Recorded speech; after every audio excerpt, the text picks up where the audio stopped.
Ini Kiai Haji Abdul Qayyum atau Gus Qayyum, ketika disampaikan tentang jamaah tabligh, Masya Allah, beliau ingin tabayun klarifikasi, sampai itu tidak cerita pada siapapun.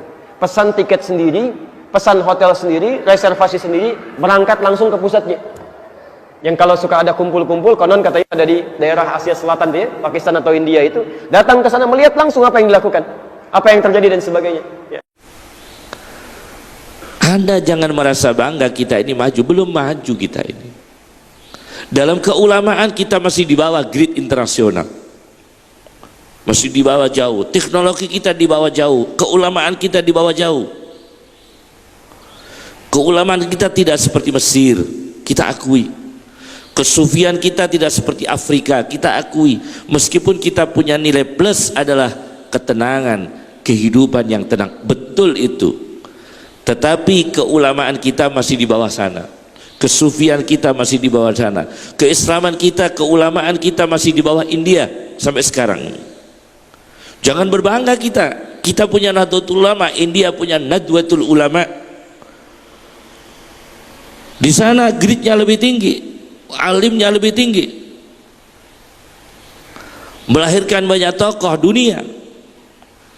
Ahli hadis Syekh Yasin yang diagung-agungkan di sini, Syekh Yasin yang diagung-agungkan di sini, gurunya ulama se-Indonesia, itu punya guru di India, 28 guru di India. 28 guru di India Hanafi. Mereka bermadzhab Hanafi, ada yang Wahabi dan sebagainya.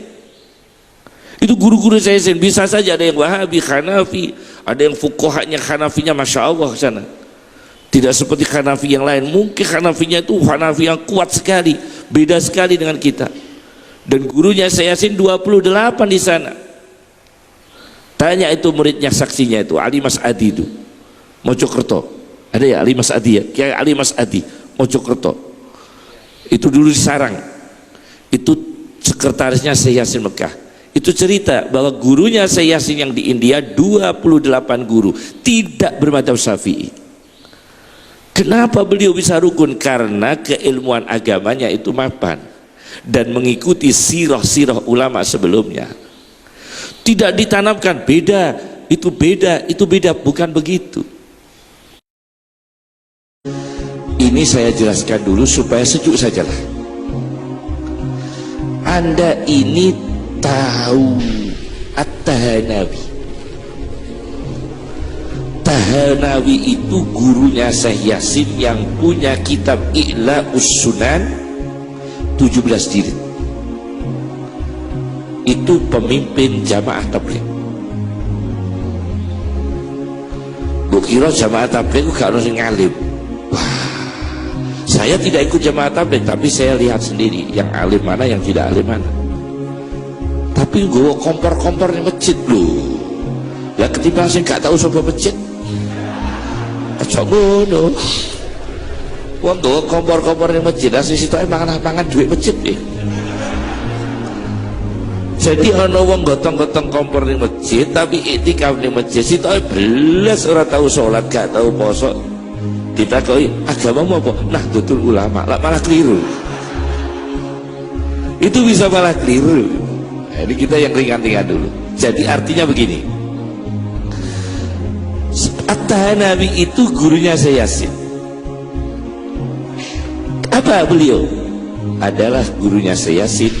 Dia adalah tokoh tabligh ada di Nizamuddin. Satu.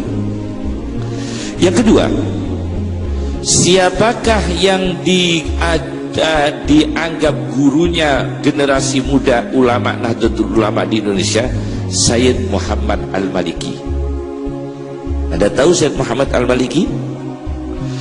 Sayyid Muhammad Al-Maliki itu dulu 8 bulan belajar Sahih Bukhari Muslim di Lucknow, India. Sayyid Muhammad bin Alawi Al-Maliki. Beliau polemik dengan Wahabi. Kita-kita ini yang ngadepi Salafi sampai ngeyel-ngeyelan sampai mateng-matengan, itu kita kitabnya itu lo kadang orang ngerti. Kalau ziarah kubur ahli sunnah,